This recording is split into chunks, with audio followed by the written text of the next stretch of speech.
Type 1 diabetic patients, usually ये तासुर था पहले कि टाइप 1 डायबिटीज़ जो कि यंगर एज की डायबिटीज़ होती है जिसका इलाज सिर्फ इंसुलिन है, इनको रोज़ा रखने की मुमानियत है। लेकिन अब ये कंसेंसस है कि ये रोज़ा रख सकते हैं। मरहम यूट्यूब चैनल को सब्सक्राइब करें और बेल के आइकन पर क्लिक करें। बिस्मिल्लाहिर्रहमानिर्रहीम एंड अस्सलाम वालेकुम। My name is doctor Somia Iqtidar and I am associate professor of medicine at King Edward Medical University. I am also the secretary general for Pakistan society of internal medicine. आपको पता है कि रमज़ान की आमद है और चंद ही हफ़्तों में हम रमज़ानुल मुबारक के इम्पॉर्टेंट महीने की तरफ जा रहे हैं, जो इस्लामिक पॉइंट ऑफ व्यू से तो इम्पॉर्टेंट है ही, पर मेडिकल पॉइंट ऑफ व्यू से भी बहुत इम्पॉर्टेंट है। इसलिए क्योंकि जब भी रमज़ान का महीना आता है तो जो हमारे मरीज़ मुख्तलिफ़ बीमारियों का शिकार है, जिसमें ब्लड प्रेशर है, डायबिटीज़ है, गुर्दे के अमराज हैं, जिगर के अमराज हैं, यूरिक एसिड के मसले के पेशेंट्स हैं, वो हमारे पास आते हैं और वो एडवाइस लेना चाहते हैं अपने doctor say about fasting in the month of Ramzan. पहला सवाल तो ये होता है कि क्या वो रोज़े रख सकते हैं, और अगर वो रोज़े रख सकते हैं तो उन्हें अपनी रूटीन में क्या तब्दीली की ज़रूरत है, अपनी डाइट में क्या तब्दीली की ज़रूरत है और अपनी अद्वियात को कैसे एडजस्ट करेंगे। तो आज हम एक बहुत इम्पॉर्टेंट डिज़ीज़ के ऊपर बात कर रहे हैं which is known as the mother of all illnesses, जिसे हम डायबिटीज़ मेलाइटिस कहते हैं।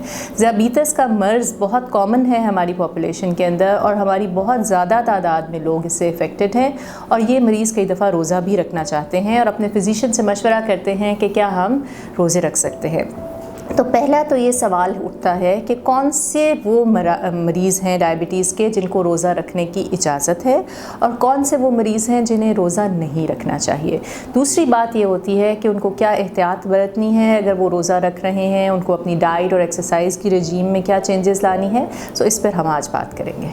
मैं जो आज आपसे इन्फॉर्मेशन शेयर कर रही हूँ ये ऐसी ऑथेंटिक इन्फॉर्मेशन है जिसमें 13 मुख्तलिफ ममालिक के मजहबी स्कॉलर्स और डायबिटीज़ के स्पेशलिस्ट ने अपना कंट्रीब्यूशन दिया हुआ है और एक गाइडलाइंस डेवलप की हैं जिन्हें हम रमज़ान एंड डायबिटीज़ गाइडलाइंस कहते हैं, जो कि रिव्यू भी होती रहती हैं और अपडेट भी होती रहती हैं। इसके हिसाब से डायबिटिक पेशेंट्स को जो ट्रीटमेंट ले रहे हैं 3 कैटेगरीज में डिवाइड किया गया है। इसे हम रेड, येलो और ग्रीन कैटेगरीज कह सकते हैं।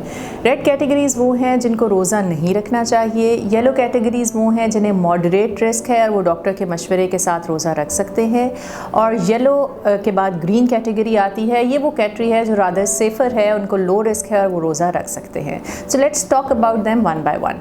Talking about the green category, green category में वो लोग हैं जो टाइप 2 डायबिटीज़ मेलाइटिस के पेशेंट्स या तो ओरल अद्वियात पर हैं या सिंगल इंजेक्शन ऑफ इंसुलिन पर हैं, यानी यूजुअली बेजल इंसुलिन जो वंस अ डे दी जाती है उस पर हैं और वो कंट्रोल्ड हैं। ये वो लोग हैं जो रोज़ा रख सकते हैं। सेकेंड नंबर पे बात करते हैं हम येलो कैटेगरी की। येलो कैटेगरी के वो लोग हैं जिन्हें मॉडरेट रिस्क है। अगर ये रोज़ा ना रखें तो बेहतर है, लेकिन अगर ये रोज़ा रखना चाहते हैं तो इनको अपने मौलिद से मशवरा करके अपने ट्रीटमेंट को एडजस्ट कराने की ज़रूरत है। येलो कैटेगरी में वो लोग शामिल हैं जो टाइप 2 डायबिटीज़ का शिकार हैं और अद्वियात के साथ बेजल इंसुलिन पे हैं, लेकिन उनकी इंसुलिन की वजह से शुगर कंट्रोल नहीं है, या फिर वो एक से ज़्यादा दफ़ा उनको इंसुलिन की ज़रूरत है और उसके साथ शुगर कंट्रोल है। सो ये मॉडरेट रिस्क में आते हैं। इसके अलावा हामला ख़वातीन, वो हामला ख़वातीन जो डाइट या ओरल अद्वियात के साथ अपनी शुगर को कंट्रोल कर रही हैं, वो भी मॉडरेट रिस्क के अंदर आती हैं। इसके अलावा लिबरल या जो स्ट्रेनस एक्सरसाइज में लोग इन्वॉल्व होते हैं वो डायबिटिक्स, उन लोगों को भी रोज़ा जो है वो एहतियात से रखने की ज़रूरत होती है और इन्हें हम मॉडरेट रिस्क में प्लेस करते हैं। टाइप 1 डायबिटिक पेशेंट्स, यूजुअली ये तासुर था पहले कि टाइप 1 डायबिटीज़ जो कि यंगर एज की डायबिटीज़ होती है जिसका इलाज सिर्फ इंसुलिन है, इनको रोज़ा रखने की मुमानियत है। लेकिन अब ये कंसेंसस है कि ये रोज़ा रख सकते हैं अगर इनकी डायबिटीज़ वेल कंट्रोल्ड है, लेकिन अपने मौलिद से मशवरा ज़रूर करें ताकि वो इनकी रिस्क एस्टिमेशन करके इनको मशवरा दे सके। गुर्दे के मरीज़ या और बीमारियों के मरीज़, इनको भी डॉक्टर के साथ मशवरा करना चाहिए। अगर आपकी गुर्दे की जो डिज़ीज़ है वो इतनी एडवांस नहीं है और स्टेज 3 से कम की डिज़ीज़ है तो आप रोज़ा रख सकते हैं, लेकिन आपको अपने मौलिद से मशवरा करना चाहिए। इसके बाद बात करते हैं रेड कैटेगरी की। रेड कैटेगरी के वो लोग हैं जो हाई रिस्क पेशेंट्स हैं और जिनको रोज़ा नहीं रखना चाहिए। ये वो लोग हैं जो मल्टीपल इंसुलिन इंजेक्शंस पे है, जिनका शुगर का कंट्रोल बहुत पुअर है, या जिन्हें कोई डायबिटीज़ की कॉम्प्लिकेशंस डेवलप हुई हुई हैं, जैसे उनके गुर्दों पर असर है, उनके दिल पर असर है, उन्हें फॉलेज का मसला हो चुका है, या बहुत सारी बीमारियां और भी हैं जैसे शुगर के साथ ब्लड प्रेशर भी है या दिल की तकलीफ़ भी है, तो इन लोगों को रोज़ा नहीं रखना चाहिए, क्योंकि फास्टिंग से इनके जो मेटाबॉलिक प्रोफाइल है वो डिरेंज हो सकती है और ये खुदा न खास्ता सेहत के लिए नुकसानदेह हो सकता है। इसके अलावा एडवांस्ड किडनी डिजीज़ के पेशेंट्स, इनको भी रोज़ा नहीं रखना चाहिए और ये रेड कैटेगरी के अंदर है।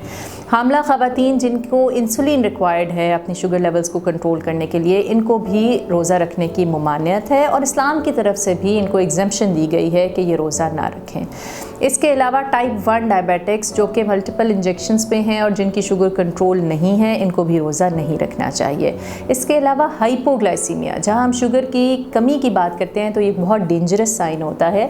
सो वो लोग जिनको सीवियर हाइपोग्लाइसीमिया है, यानी कि जिनको शुगर बहुत लो हुई है पिछले 3 महीने में, या रिपीटेड हाइपोग्लाइसीमिया है, बार बार शुगर कम हो जाती है, इनके लिए रोज़ा रखना नुकसानदेह साबित हो सकता है और इन्हें भी रोज़ा नहीं रखना चाहिए। और एक और चीज़ जिसे हम कहते हैं हाइपोग्लाइसीमिया अनअवेयरनेस, कुछ लोगों की शुगर कम होती है लेकिन उनको शुगर की कमी या कम शक्री की अलामात ही नहीं आती। कम शक्री की अलामात मैं आपकी याद दहानी के लिए बताती जाऊँ कि एकदम दिल की धड़कन तेज़ हो जाती है, मुंह सूखने लग जाता है, पसीने आने लग जाते हैं, घबराहट होने लग जाती है, बेहोशी और गनूदगी की कैफियत होने लग जाती है। सो ये वो तमाम अलामात हैं जो हाइपोग्लाइसीमिया या लो शुगर लेवल्स को शो करती हैं। कुछ डायबिटिक पेशेंट्स के अंदर ये अलामात भी नहीं आती, लेकिन उनकी शुगर जो है वो टेस्ट करें तो 70 मिलीग्राम पर डेसीलीटर से कम होती है। सो इन लोगों में भी जो आपको फास्टिंग है वो अवॉइड करनी चाहिए, बिकॉज ये हाई रिस्क पेशेंट्स हैं। सो इन तमाम कैटेगरीज़ के साथ साथ आपको अपने मौलिद से मशवरा करना चाहिए, क्योंकि कोई भी जो ट्रीटमेंट जो मैं आपको गाइडलाइंस बता रही हूँ ये जनरल गाइडलाइंस होती हैं, लेकिन आपका मौलिद ही आपको बेहतरीन मशवरा देता है, आपकी प्रोफाइल को सामने रखते हुए, आपकी रादर जो अदर कोमॉर्बिडिटीज़ हैं उनको सामने रखते हुए कि is it safe for you to fast और नॉट। अब जो दूसरा सवाल बुलीज़ मुझसे पूछते हैं, ये तो बात होगी कि कौन रख सकता है और कौन नहीं। दूसरा रख सकते हैं कि अगर हमें रोज़ा रखने की इजाज़त है तो हमारी डाइट, हमारी एक्सरसाइज की क्या रजीम होनी चाहिए और किन सूरतों में रोज़े को खोल देना चाहिए। मैं तोड़ देना नहीं कह रही, बिकॉज़ ये एक मेडिकल कंडीशन है और मेडिकल इमरजेंसीज़ में आपको इजाज़त होती है कि आप रोज़े को खोल दें। तो अगर तो आपकी शुगर रमज़ान के रोज़े के दौरान किसी वक्त भी 70 मिलीग्राम्स पर डेसीलीटर से कम हो या 300 मिलीग्राम्स पर डेसीलीटर से ज़्यादा हो, तो ये ख़तरनाक हो सकता है और आपको अपना रोज़ा खोल देना चाहिए।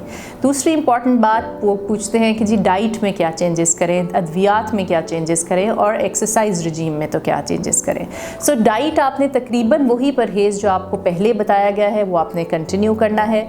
इट्स जस्ट लाइक कि जो आपकी सहर है इट्स योर ब्रेकफास्ट और जो आपका इफ्तार का टाइम है इट्स लाइक योर डिनर। तो जो आप खुराक उनमें लेते हैं उन्हीं को फॉलो कीजिए। फ्रूट्स का इस्तेमाल कीजिए, जूसेस को अवॉइड कीजिए, बेकरी आइटम्स को अवॉइड कीजिए, फ्रिजी ड्रिंक्स को अवॉइड कीजिए, कार्बोहाइड्रेट्स की इंटेक को लिमिट कीजिए। इसके अलावा जो बेकरी के आइटम्स हैं उनको इस्तेमाल ना कीजिए। ज़्यादा चिकनाई वाला जो फ्राइड फूड और हाई फैट कंटेंट है इसको अवॉइड कीजिए और फिर अपनी डाइट के मुतालिक बेहतर मशवरे के लिए अपने डॉक्टर से रुजू कीजिए। दूसरी इंपॉर्टेंट बात एक्सरसाइज के हवाले से, एक्सरसाइज के हवाले से ये है कि आपको पता है कि लंबे रोज़े हैं और गर्मियों का मौसम है, तो बहुत ज़्यादा एक्सरसाइज हम रिकमेंड नहीं करते हैं। तो डायबिटिक्स को एग्जेम्प्ट कर देते हैं रमज़ान के महीने में, because they are also fasting, कि वो एक्सरसाइज ना भी करें इस महीने में तो काम चल सकता है। लेकिन वो लोग जो यंग हैं, एक्टिव हैं, एक्सरसाइज रूटीन में हैं, वो एक्सरसाइज करना चाहें तो कर भी सकते हैं, लेकिन कोशिश कीजिए कि इफ्तार के बाद, इफ्तार और सहर के दौरान का जो टाइम है उसमें एक्सरसाइज करें। और आपको पता है कि नमाज और इबादत की रूटीन इसमें ज़रा और इन्हांस कर लेते हैं लोग अपनी लाइफ में और इबादत में मशगूल होते हैं। तो जो लोग नमाज 5 वक्त पढ़ रहे हैं, फिर तरावी भी पढ़ रहे हैं, तो उनमें इनफ एक्सरसाइज हो जाती है और उन्हें किसी एडिशनल एक्सरसाइज की ज़रूरत नहीं होती।